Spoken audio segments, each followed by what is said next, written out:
Hey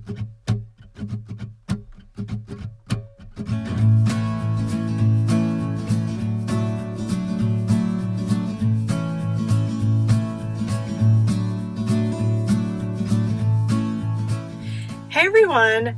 We're about to take you a lot of places really quickly. So as you might remember, as we were leaving the last town of Guanajuato, we were experiencing a little bit of a gas shortage. Well, Kendrick did finally find an open gas station, but we were only allotted 500 pesos worth of gasoline, which is less than half a tank. Luckily, we had a spare gas can and our generator was also full. So after taking all of that and putting it into the car, we had a full tank, and that was enough gas to get us to our next destination, Lago de Chapala. That's Spanish for Lake Chapala. In one of our favorite Facebook groups, On the Road in Mexico, we got a recommendation for an RV park called Club Roca Azul. When we arrived, we found a great campsite on the lake, and I got to spend some time exploring with my drone.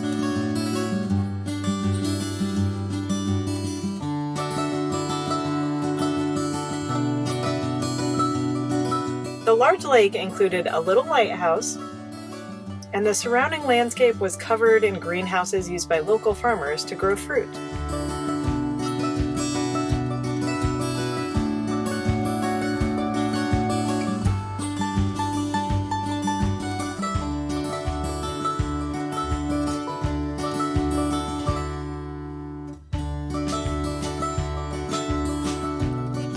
I loved almost everything about this RV park, except maybe the spiders in the bathroom. When I got up to pee one morning, I immediately yelled back in the camper at Mandy. I knew it was going to be a beautiful sunrise, and I just knew that she would regret not shooting it. And that's the best kind of alarm clock.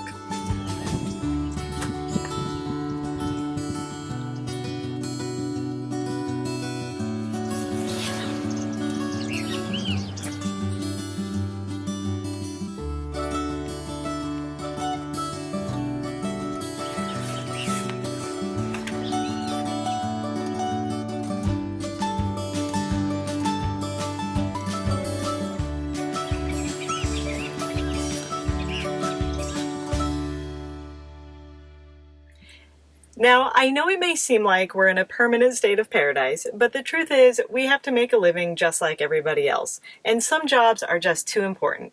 So we planned a 2-week trip back to the United States so I could speak for Nikon at the Consumer Electronics Show, and so we could work an RV show for New Camp. The main reasons I chose Club Roca Azul were that it provided a secure place to leave the car and camper for our 2-week work trip back to the United States, and its proximity to the Guadalajara International Airport. Now, we've never left Rocky for 2 weeks before, let alone in Mexico, so we wanted to make sure he was as secure as possible. First, we parked the camper snugly against a brick wall and a big tree and blocked it in with the Jeep, making it impossible to pivot the camper and hitch it up. In addition to our standard wheel lock and 2 hitch locks, we discovered that our bike chain fit perfectly across our door, giving us one more deterrent to keep people out. We packed up all our valuables and important paperwork, waved goodbye to Rocky, and headed off to the airport. Our first stop was Las Vegas for CES. Now, there are good and bad things about Vegas, but one of the good things is that 2 of my best friends live there, Ross and Brittany. These 2 people inspire me every time I see them. Ross is an amazing photographer, and Brittany is a talented circus performer. So naturally, they let me have an impromptu photo shoot in their living room.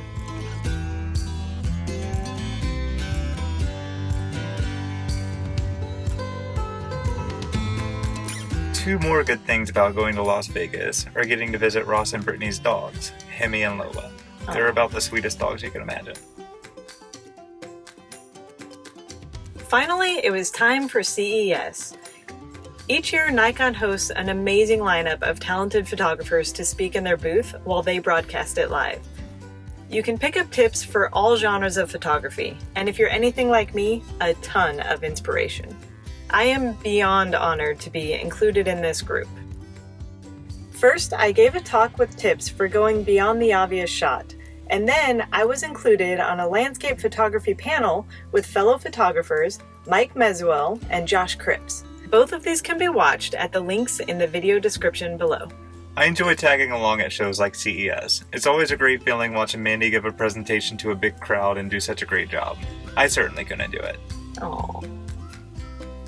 Beyond speaking on stage, I was like a kid in a candy store, looking at all the new toys like Nikon's new mirrorless system, the Z6 and Z7, and all their new lenses. But the best part is always the people, catching up with friends both old and new who inspire me to just be a better photographer. But we weren't done with Vegas yet. You guys remember Phoenix, right? The predecessor to Rocky? Of course you do. Well, Phoenix now lives in Vegas with her new mama, who I've been trying to meet up with for years, and I couldn't let this opportunity pass. So, what else could I suggest but going camping?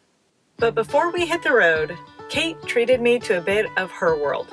Kate works backstage for the Beatles' Cirque du Soleil show, Love. Not only did she get me and Brittany in to see the show, which I loved,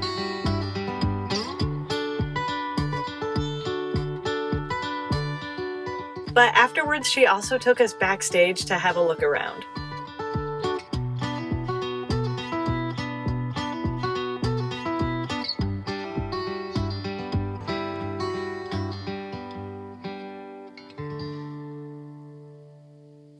One great thing about Las Vegas is that when your patience for big city life and living in excess kind of runs thin, there's always an escape.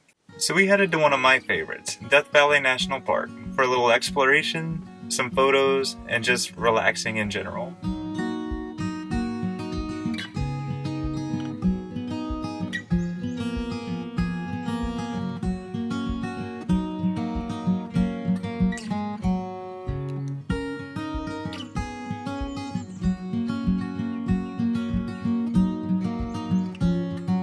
And don't forget the campfires. There is nothing better than sitting around a campfire with fellow campers, singing and playing music. Plus, they let me have a go at it.